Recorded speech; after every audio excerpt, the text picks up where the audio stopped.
Të dashur dëgjues të Radio Maris, qoftë lëvduar Jezu Krishti. Po vazhdojmë me temat katekistike, të cilat janë 12, dhe tema sotshme, tema 9, është sakramentet, shenja të afërsisë së hyjit. Si vepron hyji në mënyrë të dukshme dhe të prekshme? Hyji është i padukshëm dhe i pakufizuar, por ai dëshiron të jetë i afërt me njerëzit. Prandaj, ai vepron në botë dhe në jetën tonë në mënyra që ne të mund ta shohim, ta prekim dhe ta përjetojmë.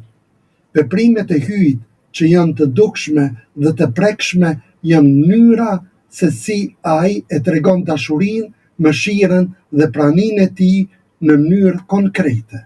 Në rend të parë, përmes sakramenteve. Sakramentet janë shenja të dukshme të hirit të hyjit, të padukshëm. Për shembull, në pagzim uji i pastër tregon shpëtimin. Në Eukaristi, buka dhe vera bëhen trupi dhe gjaku i Krishtit, dhe ne e marrim Krishtin në mënyrë të prekshme. Këto janë mënyra ku hyji na afrohet në mënyrë konkrete, duke përdorur gjëra dhe rite që prekin shqisat tona. Në ndë, përmes natyrës dhe krijimit. Hyji është krijues i gjithçkaje, që shohim dhe prekim, qielli, toka, bimët, kafshët, njeriu. Në natyrë shohim gjurmët e dashurisë dhe fuqisë së hyjit, krahasoj aromakëve në 20. Për shembull, bukuritë, harmonitë dhe rendi i botës janë dëshmi të veprimit të hyjit në mënyrë të dukshme. Në 3, përmes shkrimit të shenjtë dhe ungjillit, fjala hyjit që u shkrua për ne është një mënyrë konkrete me të cilën hyji na flet dhe na udhëzon. Ne e prekim dhe lexojmë shkrimin e shenjtë, duke përjetuar porosinë e hyjit, që ai ka për ne. Në 4, përmes kishës dhe bashkësisë. Kisha është trupi i Krishtit në tokë, ku hyji vepron në mënyrë të dukshme përmes njerëzve që shërbejnë, mësojnë, falin dhe ndihmojnë të tjerë. Dashuria dhe shëlbimi i bashkësisë janë mënyra të prekshme ku shfaqet hyji. Në 5, përmes veprave të dashurisë dhe mrekullive. Hyji vepron në mënyrë të dukshme dhe përmes veprave të dashurisë, për kujdesjes dhe faljes në jetën tonë dhe në jetën e të tjerëve. Po ashtu, mrekullitë janë ngjarje të jashtëzakonshme që nuk mund të shpjegohen natyrshëm. Janë shenja të veprimit të hyjit në botë. Për shembull, Lurdi në Francë ka 70 shërime të njohura nga kisha dhe mbi 7.000 mrekulli të shërimeve të lajmëruara. Në Lourdes është një qendër e mjekëve, edhe në Paris po ashtu, ku mund me ardhen mjek nga e gjithë bota, pa arsye a janë fetar apo jo, për t'i hulumtuar rastet e shërimeve. Pra, përmes mrekullive, Zoti neve na flet. Katekizmi i Kishës Katolike në numrin 1084 thotë se Krishti vazhdon të veprojë në botë përmes sakramenteve, shpirtit të shenjtë dhe kishës, në mënyrë që ne të kemi një përvojë të prekshme të pranisë së hyjit në botë. Shën Augustini thotë, besimi është të besosh në atë që nuk sheh, por të gjesh dritë në atë që nuk e sheh. Besimi është të besosh në atë që nuk sheh, por të gjesh dritë në atë që nuk e sheh. Por kjo nuk do të thotë që hyji nuk vepron në mënyrë të dukshme dhe konkrete. Hyji, megjithse i padukshëm dhe shpirt, ai vepron në botë në mënyrë të prekshme dhe të dukshme për të na komunikuar dashurinë, për të na shpëtuar dhe për të na udhëhequr. Këto mënyra përfshin sakramentet, natyrën, shkrimin e shenjtë, kishën, veprat e dashurisë dhe mrekullitë. Si katolik të rritur, jemi të thirrur të vëmë re dhe të falenderojmë hyjin që vepron në jetën tonë çdo ditë, në mënyra që shpesh i marrim si të mirëqena. Hyrja në sakramentet e kishës katolike.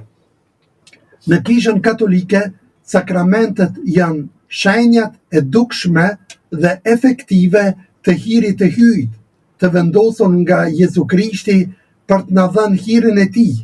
Ato janë rrugë të jetës shpirtërore dhe mjetet e fuqishme për të bashkuar me hyjin, për të ringjallur shpirtërisht dhe për të jetuar në dashuri.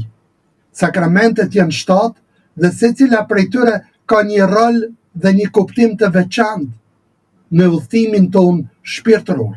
7 sakramentet dhe domethënia e tyre. E para është sakramenti i pagëzimit. Çfarë është? Hyrje në jetën e Krishtit dhe të kishës. Çfarë bën? Fshin mëkatin e rrjedhshëm dhe çdo mëkat personal na bën bija dhe bijë të hyjit dhe antar të kishës. Sakramenti i dytë, sakramenti i krezmimit apo përforcimit. Çfarë është? Sakramenti që plotson hirin e pagëzimit. Çfarë bën? Na dhuron shpirtin e shenjtë për të forcuar besimin, guximin dhe jetën si dëshmitar të Krishtit. Sakramenti i tretë është sakramenti i Eukaristisë apo mesha e shenjtë. Çfarë është? Marrja e trupit dhe gjakut të Krishtit në mënyrë të dukshme, në trajtën e bukës dhe të verrës. Çfarë bën? Na bashkon shpirtërisht me Krishtin dhe në kishën, i cili është burimi i jetës shpirtërore. Sakramenti i katërt është sakramenti i rrëfimit apo pendimit. Çfarë është? Është një sakrament ku kërkojmë falje për mëkatet dhe gabimet e tona. Çfarë bën? Na pajton me hyjin, kishën dhe me njëri tjetrin dhe na jep paqe shpirtërore dhe hirin për të ndryshuar dhe përmirësuar jetën tonë. Sakramenti i pestë është sakramenti i vojimit i të smurve. Çfarë është? Është sakrament, lutje dhe bekim për të smur dhe për të doptit. Çfarë bën? Jep forcë, ngushëllim dhe shpëtim shpirtëror dhe ndonjëherë dhe shërim trupor. Sakramenti i gjashtë është sakramenti i kurorës kishtare. Çfarë është? Sakramenti i cili bashkon një burrë dhe një grua në martesë të shenjtë për një jetë të përbashkët dhe për një jetë komplementare. Çfarë bën? I bën bashk çiftin me hirin e hyjit për dashuri të përjetshme dhe krijimin e familjes. Dhe sakramenti i 7 është sakramenti i meshtarisë. Çfarë është? Dhënia e pushtetit të shenjtë për shërbim në kishë. Ka 3 shkallë: gjakonata, priftëria dhe i peshkvi. Çfarë bën? U jep fuqinë për të ndarë sakramentet dhe për të udhëhequr popullin e hyjit. Përse janë të rëndësishme sakramentet? Ato janë ura lidhëse në mes nesh dhe hyjit. Na japin hirin dhe fuqinë hyjnore për të jetuar një jetë të shenjtë. Janë mjetet që na ndihmojnë të rritemi në besim dhe dashuri, na mbajnë të lidhur me kishën, trupin e Krishtit. Katekizmi i Kishës Katolike na mëson besimi në një hyj të vetëm, por në 3 vetje hyjnore, pra në Trininë e Shenjtë. Kisha mëson se hyji është një hyj vetëm, por ekziston në 3 persona: Ati, Biri dhe Shpirti i Shenjtë.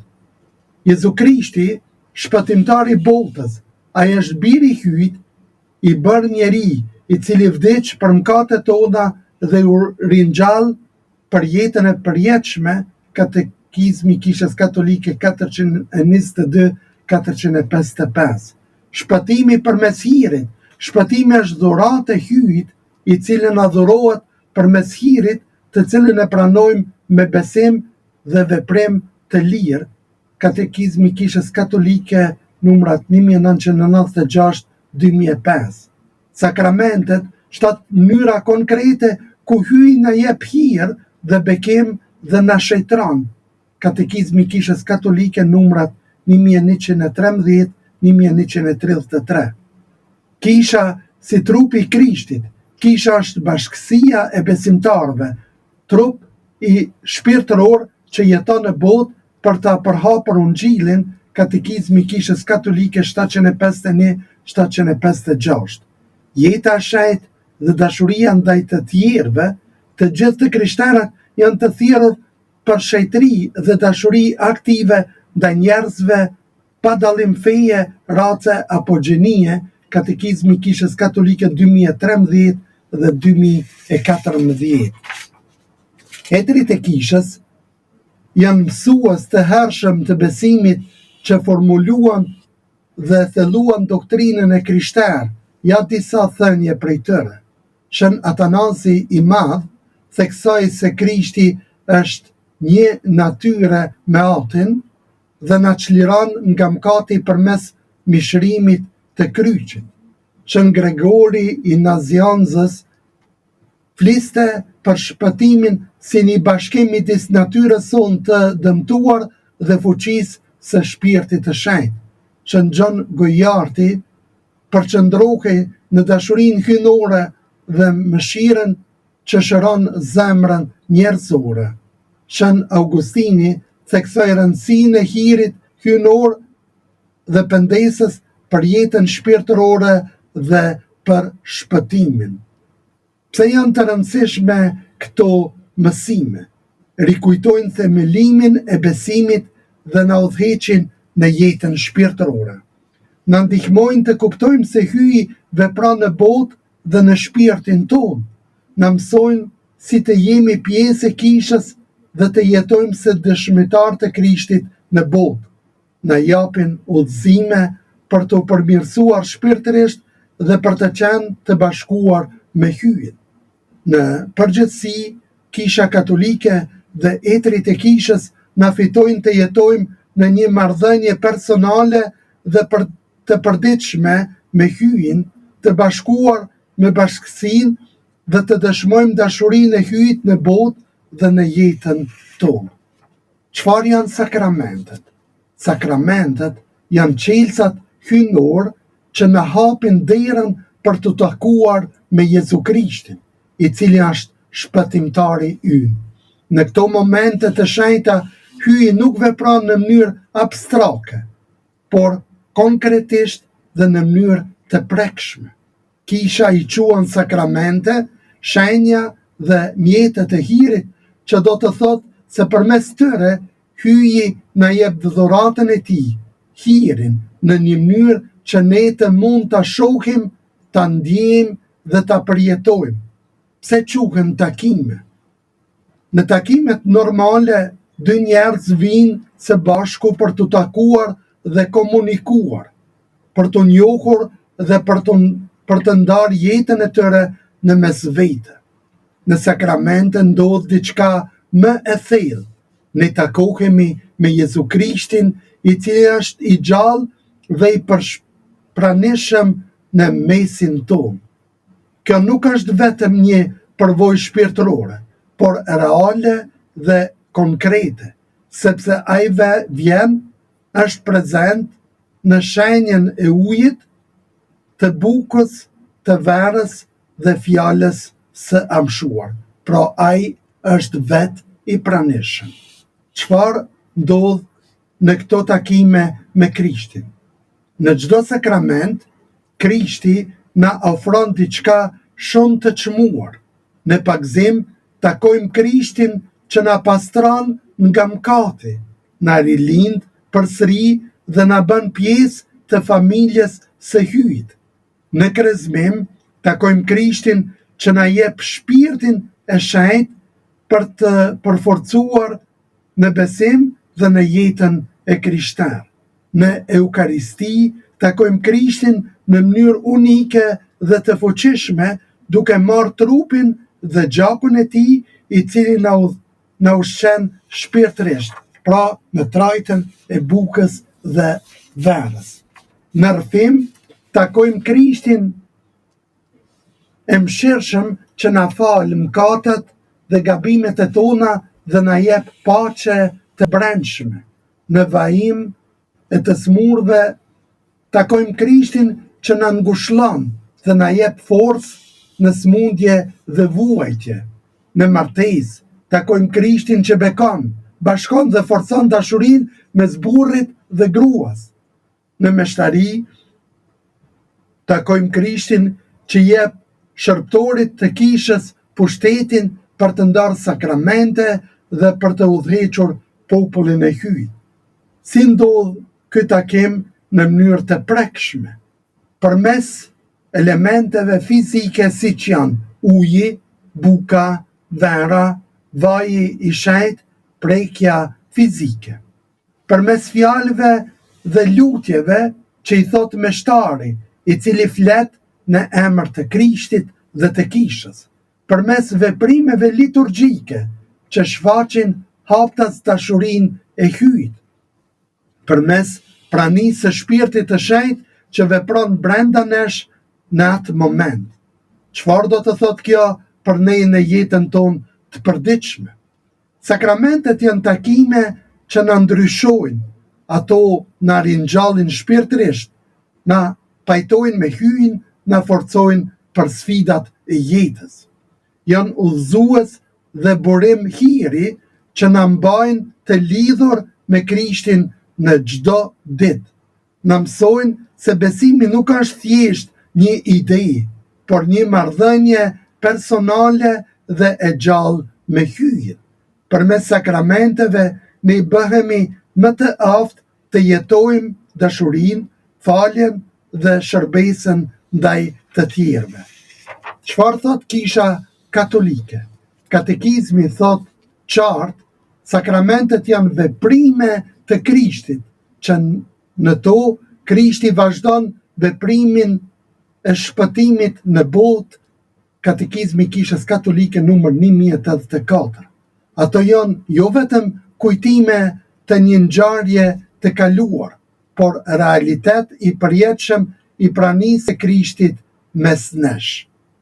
Kisha na fton të mos i marrim sakramentet si diçka rutinore, por si takime të gjalla dhe personale me Krishtin. Të jemi të pranishëm me zemër, shpirt dhe mendje për të përjetuar hirin dhe hirin që Krishti dëshiron të na jap.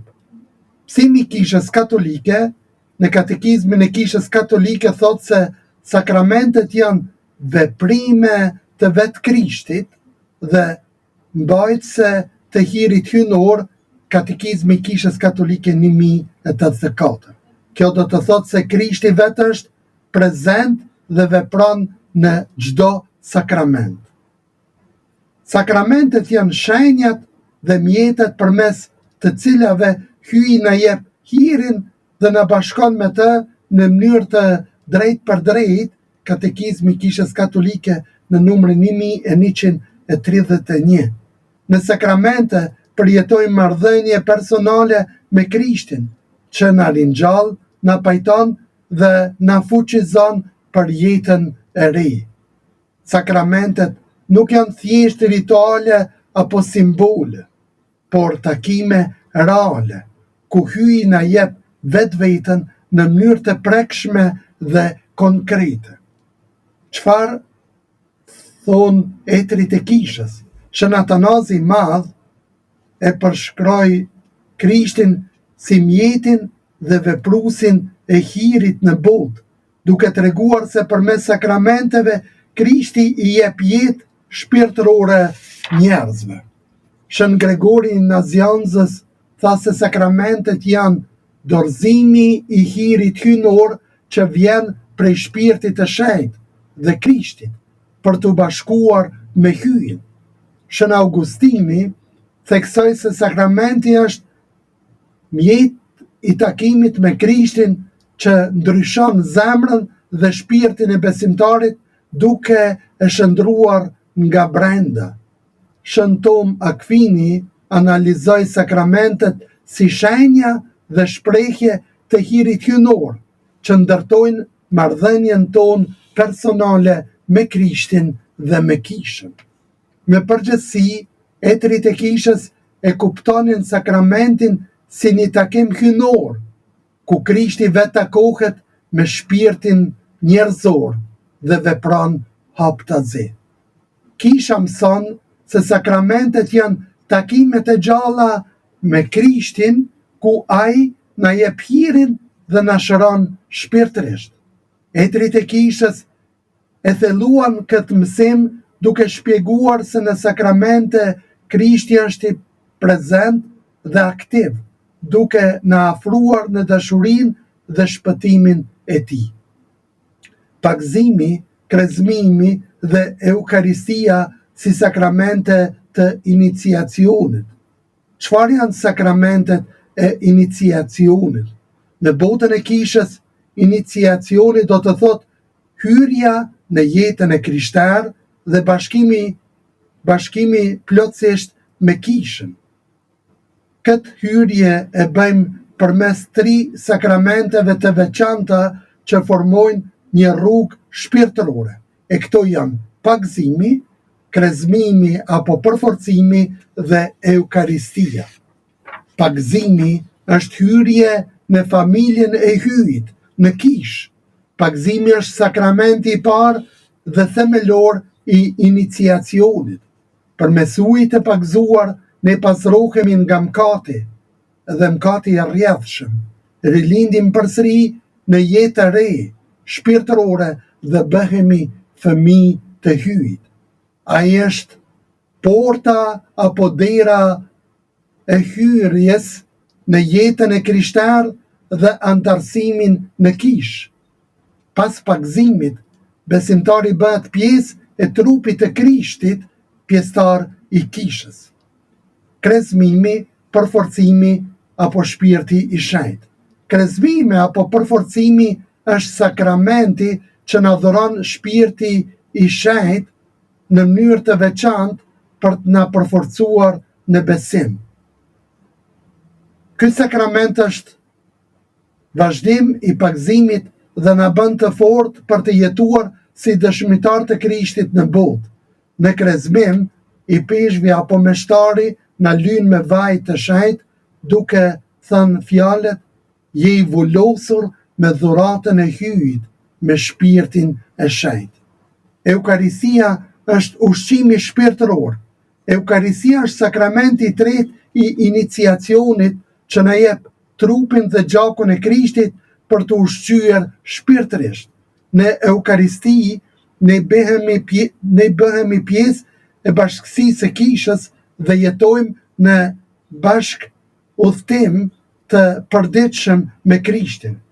Ky sakrament na forcon në rrugën e besimit dhe na ndihmon të rritemi në dashuri dhe shejtëri. Pse quhet sakramente të iniciacionit?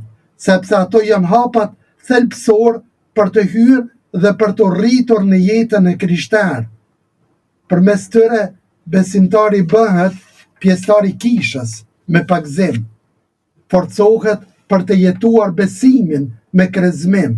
Ushqehet me jetën e Krishtit me Eukaristi. Katekizmi i Kishës Katolike i përshkruan këto sakramente si ritet e kalimit në jetë e re në Krishtin dhe si bashkim të thellë me trupin e Krishtit me Kishën.